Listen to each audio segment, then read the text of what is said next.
Bloomberg Audio Studios. Podcasts, radio, news. This is the Bloomberg Surveillance Podcast. Catch us live weekdays at 7 a.m. Eastern on Apple CarPlay or Android Auto with the Bloomberg Business app. Listen on demand wherever you get your podcasts or watch us live on YouTube. Michael Purves joins us. He's the CEO and founder of Tallbacken Capital Advisors. Hey, Michael, it's been a heck of a year for risk-on investors, particularly on the equity side of the ledger, people making 20-plus returns here.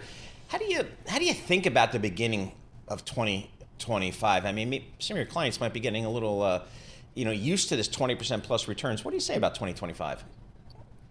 Well, look, it's hard to be too bearish, given that the economy is strong, will probably stay strong, earnings will probably be pretty good, and we have the Fed doing some sort of easing into a very low unemployment rate and at a sort of a resilient GDP. That sort of textbook. Yeah, you need to be allocated into risk assets such as equities. But it comes with a lot of caveats here. And I think certainly the ability for a three-peat of double-digit gains across the major indices is going to be very challenging for a couple of reasons. One of which is that, if you look at a long-term chart of the S&P 500 over the last 10 years, you'll see it's. This is a technical comment here, but I think it's important, is that we're right at the top of that sort of channel. You can't really do this on radio, but if you pull up a chart, and I can send it to you after the show, but it's a great chart. We are at the top end of that channel. Usually that sets up some choppy or weak behavior, at least in the coming months there. And of course, we're at the top of that channel at a very expensive valuation here. And then the third factor here, that why I think there's going to be choppiness for the next few months here, is that we have a U.S. political risk premium that needs to be priced. And what I'm talking about is we just simply don't know where the art of the deal is going to take us here, right? We just don't know. Markets like certainty, but the art of the deals is predicated on sort of a lack of predictability from the commander-in-chief here. So that will have to be ultimately priced. So I think, you'd like to expect a lot of, we must own U.S. equities because the U.S. is about best house on the block. We've got the Mag 7 earnings machines and all that usual stuff. But I think it's the allocation into the U.S., I should say incremental allocation into the U.S. in January and February may be a little less robust than might otherwise be the case, because we just need to see what Trump is going to lay out for us, and what the are things like tariffs that are aggressive, what the counter response is. There's a lot of unknown unknowns and known unknowns here to consider, and that really needs to be priced by equities there. So I think some valuation reset is likely to happen in the next few months.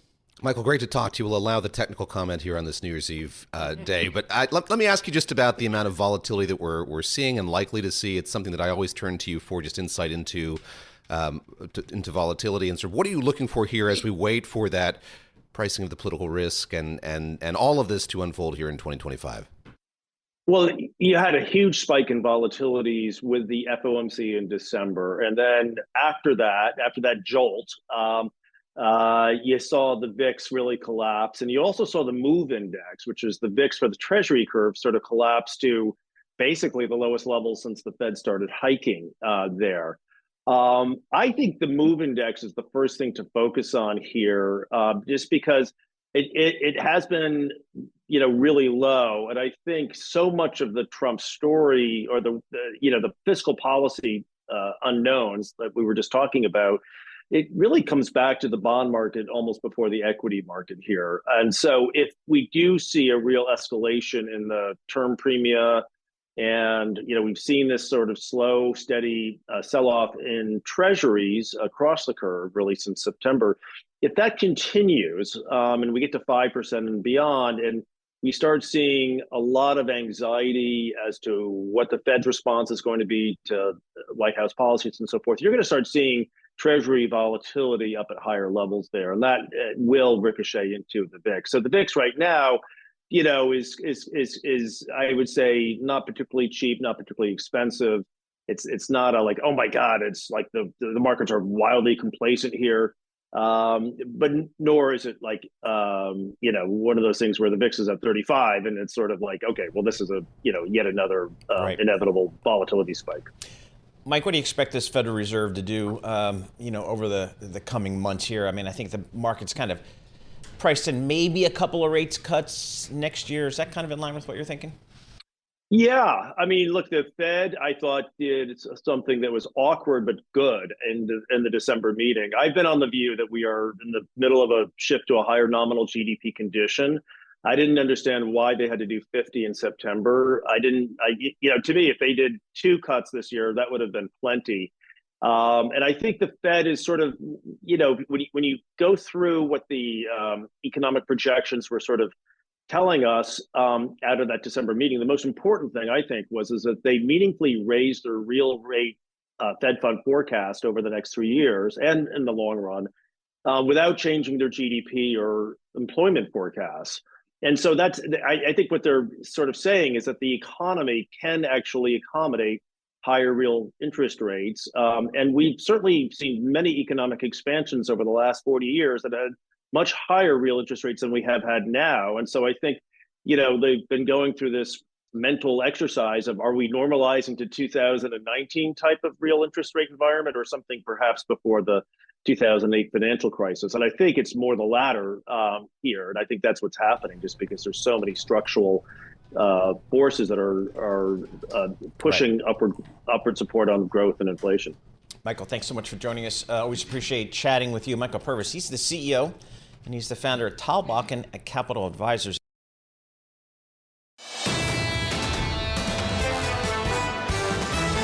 You're listening to the Bloomberg Surveillance Podcast. Catch us live weekday afternoons from 7 to 10 a.m. Eastern. Listen on Apple CarPlay and Android Auto with the Bloomberg Business app. Or watch us live on YouTube.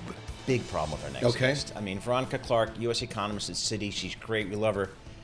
Challenging undergraduate. Yes, well, I remember last she was here, we were discussing the prospects of a Bill Belichick hire at UNC, and lo, it happened. Exactly. Hours later. Hours later, she knew something. Veronica Clark joins us here, the pride of the University of North Carolina, Chapel Hill. Veronica, what's the theme you guys are going out with to your clients for 2025 from an economics perspective? Yeah, thanks for having me. Happy New Year. I think our theme is that, we are still relatively out of consensus, maybe very out of consensus. I think the Fed and the markets are maybe a bit complacent here on the weakness that we're seeing in the labor market. I think it's been a couple months of data and people have been convinced that this is a healthy labor market that's stabilizing. And we really don't see that. So I do think that this is setting up for a more dovish Fed than expected next year. I'd love for you to talk about what I think you characterize as a logical inconsistency in what we've heard from the Fed chair in his recent comments. This assertion that policy rates are restrictive, but it's still appropriate to keep them at current levels over most of next year. Expound upon that, if you would, just sort of what he's saying that's sort of flummoxing, I think, a lot of people who are paying close attention to what the Fed chair in particular is saying. Yeah, it really goes back to that complacency on the labor market data. Chair Powell is not really expecting to see much further weakness in the labor market. If we go back to the forecast from a couple weeks ago, the median unemployment rate forecast for the end of next year is at 4.3%. That's essentially where we are now. So they're not expecting to see any more weakness in the labor market, but yet rates are still restrictive. Why wouldn't we see that further weakening in labor demand, especially if it is intended, of course, to soften demand and bring inflation down. So I do think that's really the inconsistency. And ultimately, we do think that the labor market picture will win out and this will be a more dovish Fed. How do you think about the consumer here, Veronica, in 2025? I kind of feel like the consumer, by and large, has a job. Wages are, by and large, going higher, maybe higher than even the rate of inflation. How do you view the consumer here today? Yeah, by a number of metrics, consumption has been just incredibly strong. That really is the engine of growth over the last year. I think that's maybe especially true even into the end of the year. We have seen some slowing in business investment. But I do think, if this is a weakening labor market, there are reasons to think that consumption can slow down. The savings rate is still very low and falling. It's below pre-pandemic levels. Consumer delinquencies for credit cards, auto loans, they're well above 2019 levels. So I do think there would be reasons to pull back if the labor market just continues to weaken. Maybe it's really those higher income consumers who are feeling a wealth effect from equities and home prices going up that are really supporting growth here.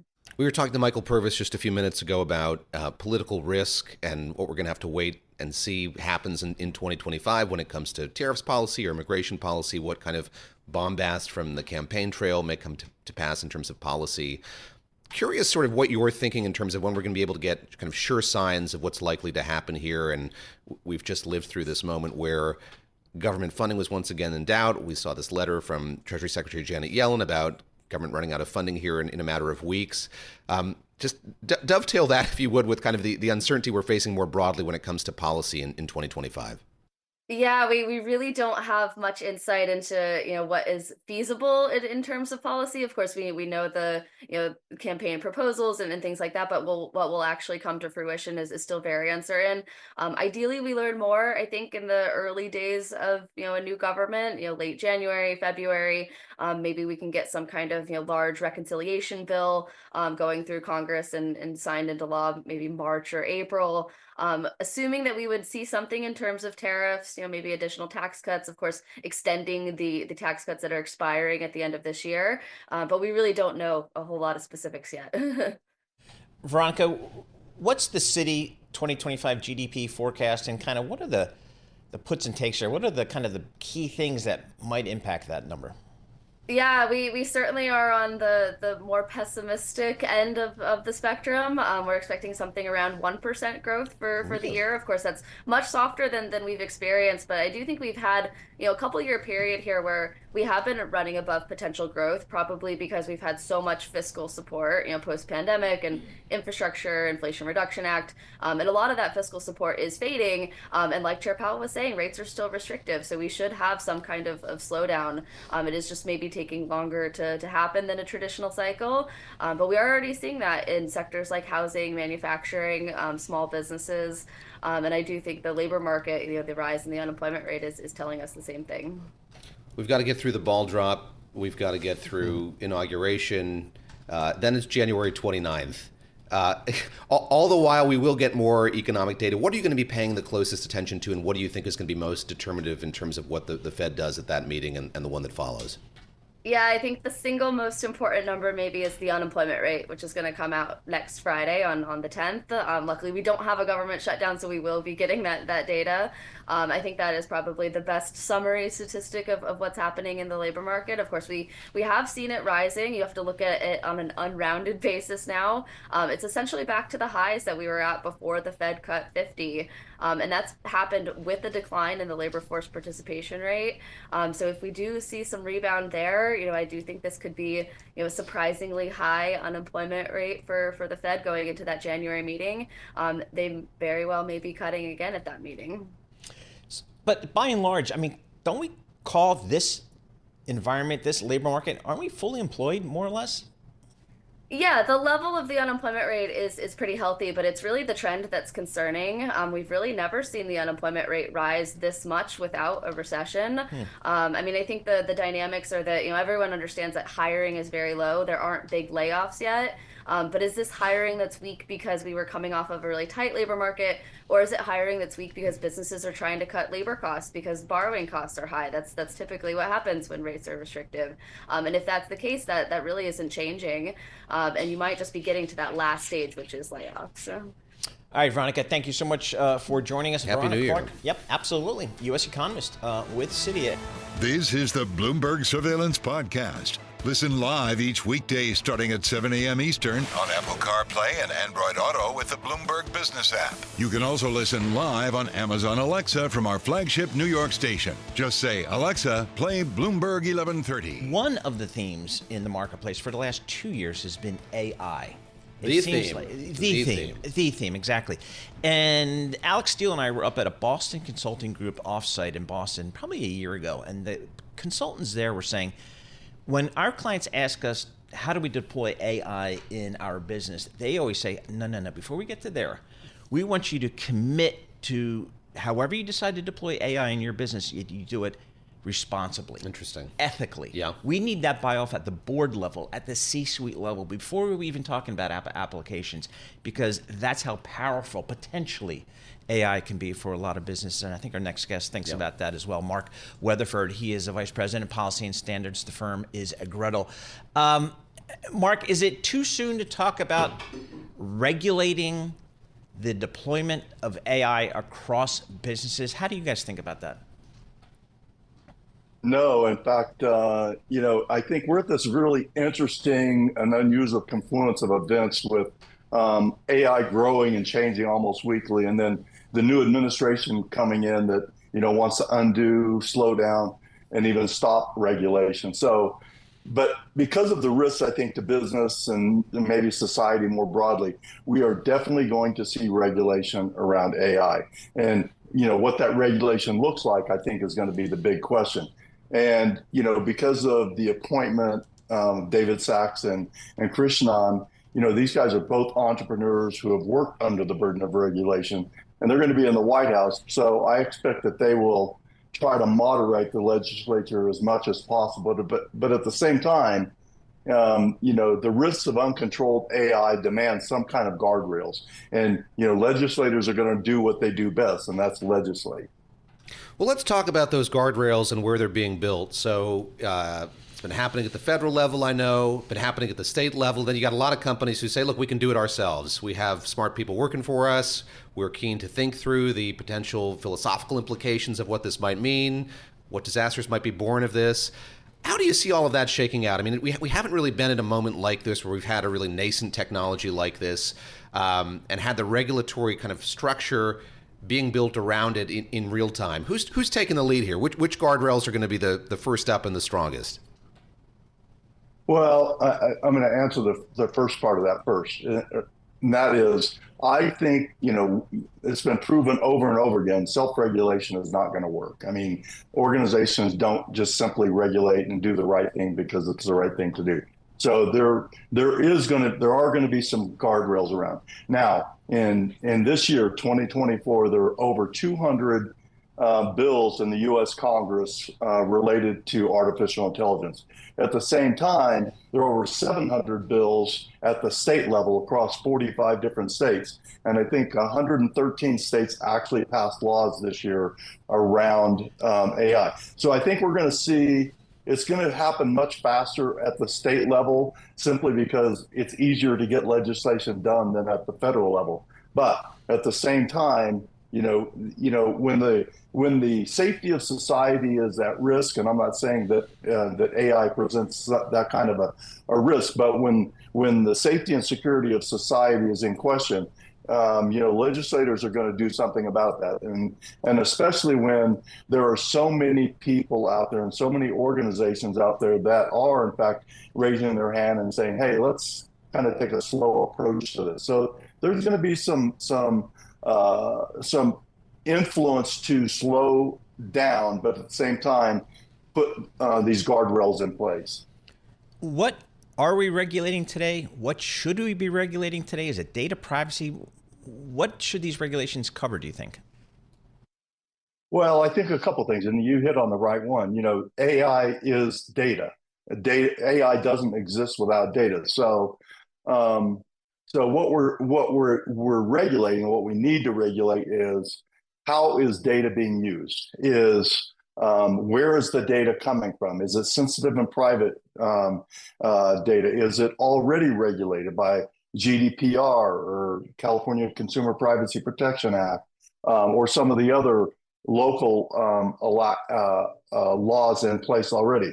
So data is the key here, and that really is what we need to regulate from a privacy perspective so that people know if their data is being used, how it's being used, when it's being used, and why it's being used. I go back to what Paul was saying at the top, the conversation that he had that Boston Consulting Group meeting where, their barrier to entry was, is the board on board with kind of parameters to govern this? Are we close to having any sort of standardized formula for that across business? And If not, where should an executive look for some guidance on what a company should be doing to do this kind of safely and most effectively? Yeah, I think there's two things there. First is there is no standards yet, although the National Institutes of Science and Technology have put out some guidelines on AI and the use of synthetic data. But from a purely business perspective, from a board member's perspective, they're always enticed by what's new and what's fancy and what's sexy. And I think AI is certainly that right now. But I think what you're talking about there is, what is the business case? And I think a lot of times companies are reaching and trying to find that business case and maybe put the square peg in the round hole and try to make the case for it. There are a lot of great business cases for artificial intelligence, but I think board members need to do exactly what you just said, and that is, what is the real rationale for investing in artificial intelligence? I think there's great business cases for that, but maybe not in all aspects. What are your expectations of the new administration as it relates to AI? I think I'm optimistic. Like I said earlier, David Sachs and Sriram Krishnan, these guys are they're technologists. They are AI professionals as well as anybody can be. So, and I think far too often political appointments are made to influential people, to friends, or people who donated or helped the campaign regardless of their experience. So I'm optimistic that we actually have people in these AI roles that have real experience. Now, again, working with the legislature is a different story, the executive branch and legislative branch.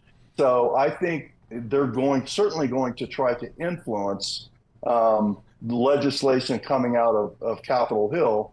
And that's where, it's going to be some interesting dynamics. We're kind of at a crazy time right now with this new administration coming in that's doing things completely different than have ever been done before. Right. Yep. All right, Mark, we will pay attention along with a lot of other folks. Mark Weatherford, he's a vice president, policy and standards. That firm is named Gretel, talking about cybersecurity and the need for regulation, particularly as it relates to AI.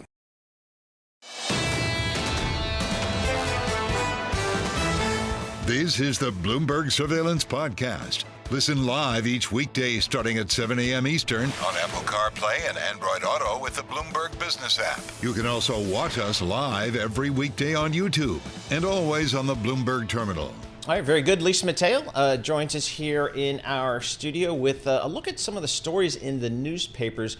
What are you looking at today, Lisa? All right, we've been talking about New Year's Eve, right? This is when the ball drops. We've already seen it in a couple of areas around the world. But fireworks might not be the only thing lighting up the sky. NOAA is saying that this geomagnetic storm could make the northern lights visible across the northern part of the country today. So you could get a double bonus. And then the storm could also make the lights visible again after sundown on New Year's Day. Where are we talking about? So Vermont, New Hampshire, Maine, not here in New York, but also Washington, Idaho, Montana, North Dakota, South Dakota, Minnesota, Wisconsin, Michigan. But it's still up in the air. A lot of technical things to consider. Don't you generally have to be like in, Scotland or Norway or Finland and places like that to see the northern lights? No, well, this is the third time we've seen them here. In May, also in October. Wow. So we've seen them around. My brother-in-law saw them in Maine a few months back, and he said it was wild. It's just very disorienting and an incredibly beautiful sight. But yeah, I think my sense was always you had to go to Scandinavia or something. Correct. But if one's in bed by 9:30 at the latest, sorry, is that a problem? Yeah, you can't. Well, maybe New Year's Day. There's another shot New Year's Day on sundown. So if you're up for that, I'll be up for that. All right, because we'll some of us working Thursday and Friday. What else you got? Yes. Okay. Investors actually pulled a record amount of actively managed stock funds this year. There was a shift in cheaper index trading investments. So you probably know more about this than I, but this is some data from EPFR. Outflows from stock picking mutual funds reach a record amount, $450 billion. Now, when you compare that to last year's previous high, it was $413 billion. So they're saying that passive investing ETFs starting to affect the market for active mutual funds. So what's the problem? They say that traditional stock picking funds, actually they have relatively high fees. And so that's like the issue with it. And then their performance lags behind the Wall Street indices that have like the big tech stocks. That's all the talk now. So older investors who like them, they're starting to cash out. And then you have the younger savers who are turning to the cheaper passive strategies like an index ETF. So that's exactly I mean, it's been one of the most amazing phenomena in my 40 years on Wall Street has been the growth of ETFs. Yes. I mean, and it is I grew up, my number one client was Fidelity. My number two client was T. Rowe Price. My number three client was Capital Funds. I mean, these big mutual fund complexes, because that's where all the money was. Yeah. But now these ETF wrappers, as Eric Balchunas yes, from Bloomberg you've Intelligence got the lingo down. has been telling us for 10 years, 15 years, it's just a much better wrapper to manage these funds. And you're right, it's a decades-long phenomenon, but this last year in particular seems to have seen such incredible growth. If I'm the folks at Fidelity or T. Rowe Price, I don't know what I do, because I think the funds they're just leaving. Now, as Eric Balchunas points out, they're doing okay because the value of their assets have remained relatively high because the stock market's been going up, up, up, up. So even though you've had withdrawals out of the mutual funds, the total assets under management is still great. Interesting. So they're still making money. But and it's funny you point that because the Financial Times article says, look at BlackRock. You know, they offer ETFs and things like that. And great. I think it's great for investors. Lowers the cost, it makes it more transparent, and so we'll see. All right. You've heard about, Party City, Big Lots filing for bankruptcy, right? Yes. So now the former CEO of Modell's, Mitch Modell, says he wants to buy them. Okay. So actually, Modell's filed for bankruptcy 4 years ago. I was going to say, I don't see many Modells around the city anymore. No. That was a pandemic, I think, casualty. Yes, correct. We had him in Jersey too, gone. But he does tell the New York Post he wants to raise $1 billion to kind of give them this financial lifeline. He wants to put his sons, Matthew and Maxwell, in charge as co-presidents. They're actually 23 and 22 years old. He's already lined up some executives, and he wants to save jobs. That's what he's saying, because combined they have about 33,000 workers. So that's why he wants to do that. He wants to get rid of the bulky furniture and Big Lots that they're known for. Party City, he actually wants them to sell footwear and sports gear in addition to the party stuff. So this is what he was saying, but I don't know if it's too late, because we were talking about, the deal that Big Lots struck with Gordon Brothers.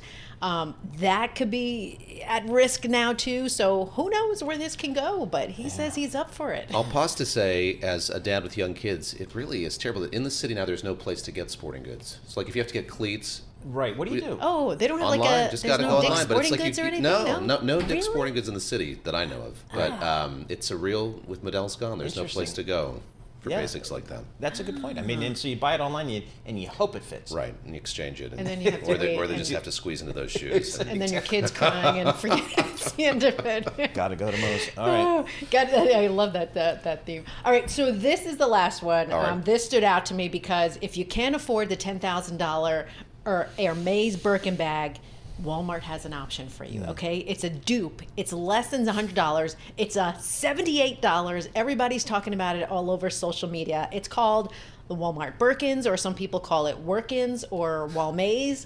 And it looks, if you look at the pictures, it actually looks a lot like it. But the problem is that they're selling out on Walmart's website, because that's where people are buying them. But I didn't even realize that Walmart actually sells real pre-owned Birkins. You can buy used Birkin bags from Walmart. From Walmart for like 24 grand. For 24 grand. What do they list for new? No, I don't know. Use is 24, and you can get it. You can get a $10,000 Birkin bag. The challenge is being able to get one, I think. You but have to be like on a list. There's a waiting list. Yes, it's a nightmare to try and get one, and you have to like wait on this list, and you have to have like a ridiculous salary in order to get it. But people are questioning like, how legal is this? Like, it looks so much like the bag. You know. I remember reading the book about Gucci and then seeing the movie. The book was written by a Bloomberg News reporter, Sarah Ford, and thank you, Ari. Great book on Gucci. I recommend people take. And then they made it into a movie, really good. The Gucci bags, you see them on every street in Manhattan. Yes. For a while, they didn't care. because they're like, it's no big deal. People are still going to buy it. They're going to. Then it's certain. Those who know will know. Yeah, those will know. I don't know, but it's been an issue out there. For those of you who've walked around the streets of New York and seen the people. You don't even have to go to the Walmart website. You don't even have to go to the Walmart website. You can just walk out in the corner and buy So anyway, all right, that is our newspapers with Lisa Mateo. This is the Bloomberg Surveillance Podcast, available on Apple, Spotify, and anywhere else you get your podcasts. Listen live each weekday 7 to 10 a.m. Eastern on Bloomberg.com, the iHeartRadio app, TuneIn, and the Bloomberg Business app. You can also watch us live every weekday on YouTube and always on the Bloomberg Terminal.